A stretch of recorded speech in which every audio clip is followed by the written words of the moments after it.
Informohuni me Zhurma TV. Bëni subscribe për më shumë video.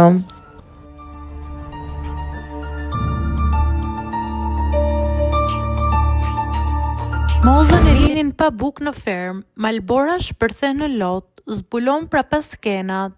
Rrugtimi brenda në ferm nuk ka qenë as pak i lehtë për gjithë banorët dhe shpeshherë dinamikat e forta kanë kaluar në situata thellësisht njerëzore dhe të ndjeshme. Së fundmi, ish-banorja Malbora ka qenë e ftuar për një intervistë ku nuk ka mundur t'i mbaj lotët teksa ka kujtuar një episod mjaft prekës me shkrimtaren Mimoza Ahmeti.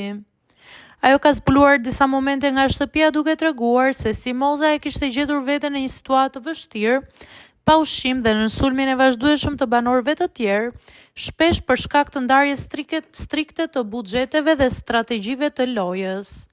Gjatë rrëfimit të saj, Malbora tregoi se si një natë vonë, shkrimtarja ishte afruar me një ndroje për t'i kërkuar një vend për t'u shtrirë. Një natë vonë mu afrua dhe më tha: "A mund të fle këtu?"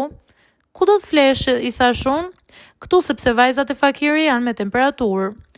"Patjetër që," I thash, "të flesh te krevati im?" Jo, më tha, "të fle këtu se mund të penalizohesh ti."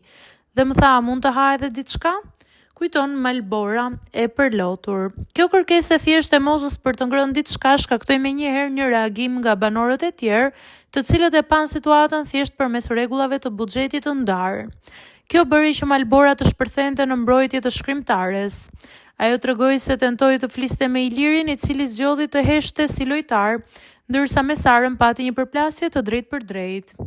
Aty unë u bëra shumë agresive, pata një bisedë me Ilirin, I cili nuk më ktheu përgjigje sepse dhe ai është një lojtar. Por Sara erdhi dhe tha: "Ajo nuk duhet ai këtu sepse është e ndarë nga buxheti ynë." "Sara, dëgjoj, sa ti je mu në këtë shtëpi, ajo do haj, do pi, do rri këtu ku të ketë qejf ajo." Aty nisa një miqësi me Mozën. Atë po e sulmonin nga të gjitha anët.